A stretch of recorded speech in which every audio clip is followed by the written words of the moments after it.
نحمدہ و نصلی علی رسولہ الکریم اما بعد۔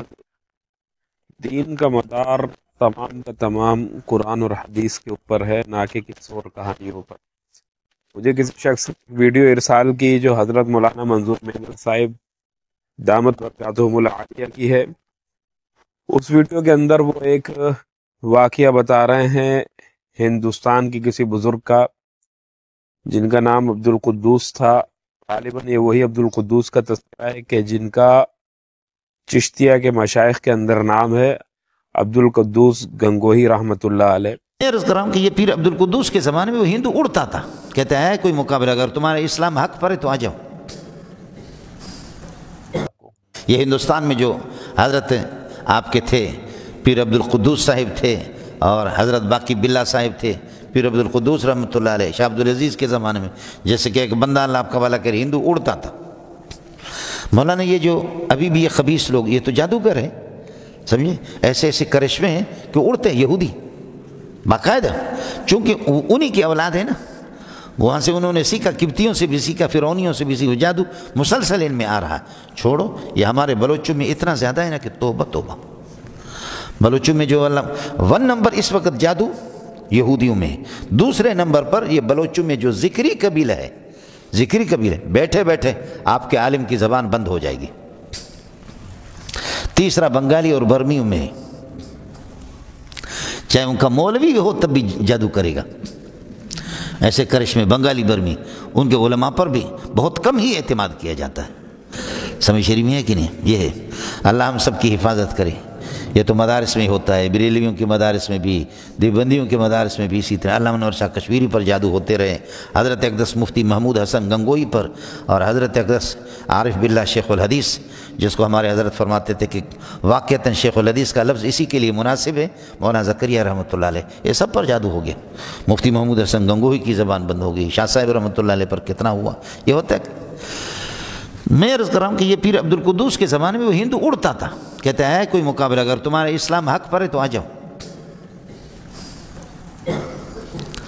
تو لوگ دھڑا دھڑ کافر ہوتے تھے، کافر بنتے تھے۔ اس پر اللہ آپ کا بھلا کرے کیا ہوا، لوگوں نے حضرت اقدس پیر عبد القدوس رحمۃ اللہ علیہ کو بتایا کہ حضرت یہ اس طریقہ پر ہے، تو حضرت جی نے فرمایا کہ اس کے چیلنج قبول کرو اور لوگ سارے جمع ہو جاؤ۔ ہزاروں لوگ، لاکھوں لوگ جمع ہو گئے۔ پھر عبد القدوس رحمۃ اللہ علیہ کو اس نے کہا کہ چل تو اڑ کر کے دکھا دے یا میں اڑوں۔ حضرت نے فرمایا پہلے تو اڑ، پھر میں بعد میں اڑوں گا۔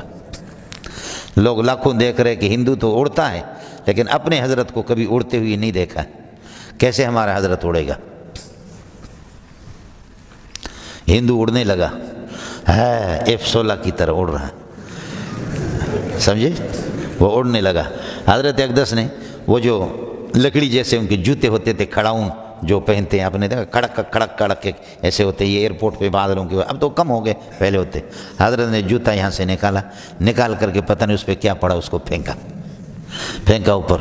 وہ جوتا اتنا، وہ لکڑی والا آ کر کے اس کے سر پہ لگا ڈز، وہ اس طرح کرے، وہ جوتا آگے نکل جائے، پھر آ کر کے اس کو فضا پہ لگا ڈز سر پہ، پھر وہ پکڑ نہ سکے، پھر آ کر کے ڈز، ایسے سر پہ 4-5 لگے، آ کر کے بیٹھنے لگے، پاؤں پہ کہنے لگے۔ حضرت نے فرمایا کہ دیکھ، جوتے نے آپ کا کام یہ کر دیا، خدا کی قسم خود اگر اڑتا، ایک تھپڑ اگر آپ کو لگاتا تو تیرے ٹکڑے ٹکڑے ہو جاتے۔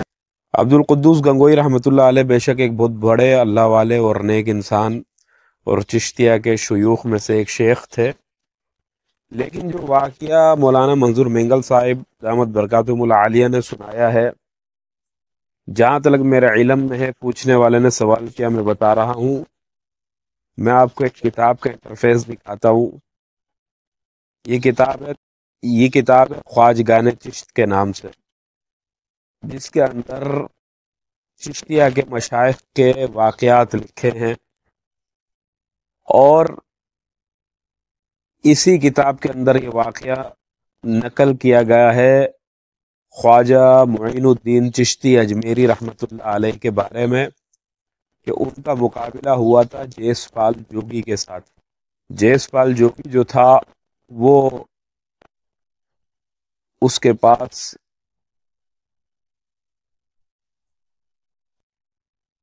یہ خرق عادت ایک چیز تھی، اس کو استدراج کہا جاتا ہے، جو کفار کے پاس بھی ہوتے ہیں۔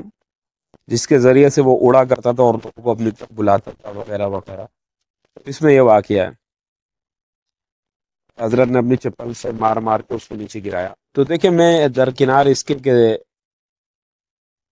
اولیاء کی جو کرامات ہوتی ہیں یہ حق ہیں، اہل سنت والجماعت کا یہ عقیدہ ہے.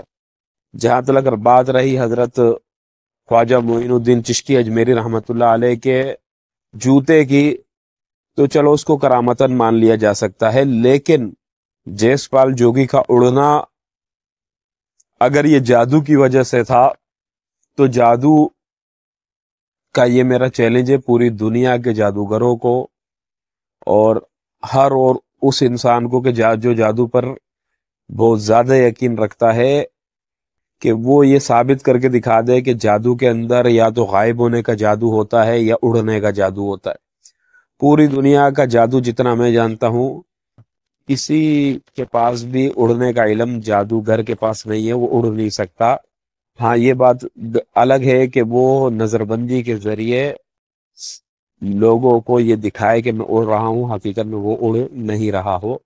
لیکن اس واقعے میں لکھا ہے کہ بھئی وہ حقیقت میں اڑتا تھا وغیرہ وغیرہ. تو دیکھیں پوری دنیا کے جادو میں کہیں پہ بھی یہ ثابت نہیں ہے کہ جادو سے کوئی اڑ سکتا ہو. باقی رہی بات اس واقعے کی، تو دیکھیں جو کتاب ہے خواجگان چشت یا دیگر اس جیسی جتنی کتابیں ہیں، اس میں جو یہ واقعات ہیں یہ کوئی ایسی مضبوط سندوں کے ساتھ نہیں ہے کہ جن کے اوپر اعتبار کر لیا جا سکے کہ بھئی واقعتاً یہ بات 100% سچ ہوگی. کیونکہ اس قسم کی کتابوں کے اندر جو واقعات ہوتے ہیں وہ تمام رتب و یابس جمع کرنے والے لوگ، صحیح غلط جمع کرنے والے لوگوں کی روایتیں ہوتی ہیں. لہٰذا ایک معتبر شخص کے لیے یہ بات مناسب نہیں کہ وہ اس قسم کے واقعات کو عوام کے سامنے بیان کرے، کیونکہ عوام متنفر ہوتی ہے. اور پھر وہ لوگ کہ جو لوگ یہ کہتے ہیں کہ یہ مولوی لوگ کس سے کہانیاں کرتے ہیں اور صحیح دین بیان نہیں کرتے، ان لوگوں کی بات پھر صحیح صادق آتی ہے اور سادہ لوگ انسان جو ہیں وہ اس بہکاوے میں آ جاتے ہیں اور کہتے ہیں کہ یار واقعتاً یہ مولوی تو کس سے کہانیوں کے اندر پورے ہیں. لہٰذا یہ واقعہ جو ہے یہ معین الدین چشتی اجمیری رحمۃ اللہ علیہ کی طرف منسوب واقعہ ہے. باقی میں یہ نہیں کہتا ہوں کہ سچ ہے جھوٹ ہے کیسا ہے، بس میں یہ بتاتا ہوں کہ جس کتاب سے لیا گیا وہ کتاب کوئی معتبر کتاب نہیں. مشائخ چشتیہ کے اندر بھی کوئی اتنی یہ معتبر کتاب نہیں ہے، کیونکہ کتاب کا نقل کرنے والا جو اس نے عجیب عجیب قسم کی باتیں نقل کی ہیں اور بہت ہی کمزور باتیں کہ جن کا بالکل تاریخ میں کوئی حوالہ ہی نہیں ملتا، اس نے وہ باتیں بھی نقل کی ہیں. تو پھر ایسے واقعات کے اوپر کون ان کے اعتبار کرے گا؟ وما علینا الا البلاغ.